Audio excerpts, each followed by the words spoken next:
we're done. We made it.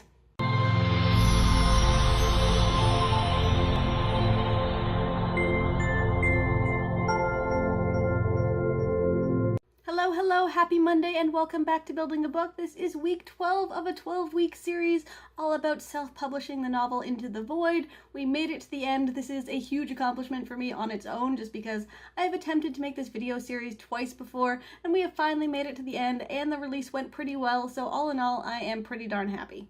Now first up, the bad news, because I still don't have a paperback of this one, but I promise it's coming. I've never had this much of a headache with making a paperback of one of my books. I actually have the CreateSpace support team trying to help me through this and figure out why their system isn't accepting this file that is exactly the same as all of my previous book files, but it's coming eventually. I promise, I promise, I promise. I cannot wait to hold this book in my hands. I was hoping to be able to do that by the end of this series, but it just wasn't meant to be. Into the Void is still chugging along nicely. It is selling between 1 and 3 copies a day at full price, which is awesome. I'm so happy with that. It's still also getting reads on Kindle Unlimited, so it is just a win across the board. It is not a super mega best-selling series, but I didn't expect it to be. The second book is going to come out in November, so hopefully that will pick up some momentum as well.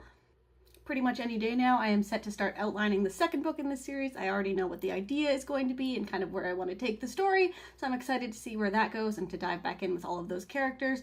Really, this has just been a good experience overall. Now, I guess the next question is if there's anything I would do differently, and honestly, I'm not sure. I don't think I've seen enough of what the tale of this book is going to be, where it's going to go. I only have a couple of reviews. Those have been positive. Thank you, thank you, thank you. But there's still a lot I'm going to learn from this series as it continues its life on Amazon and maybe eventually goes wide to sell on Kobo and Nook and all of those places.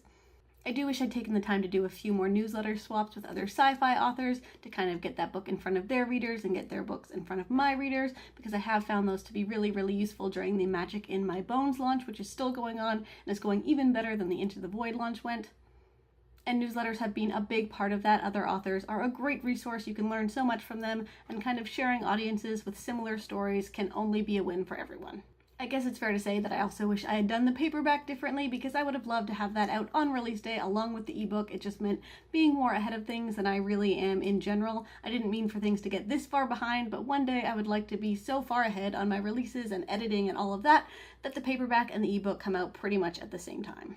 But yeah, that's it. Thank you guys so much for sticking with me. Into the Void is available now if you haven't picked up your copy. Thank you to everyone who did pick up a copy or who commented along the way. This has been so much fun. I've learned a lot. I hope you guys have learned something too. And I'll probably do something like this again, but kind of mix it up a little bit. We'll see. I'll be back to regular videos on this channel in the coming weeks. I'm not totally sure what or when, but it's definitely coming. In the meantime, happy reading, happy writing, and I'll see you next time.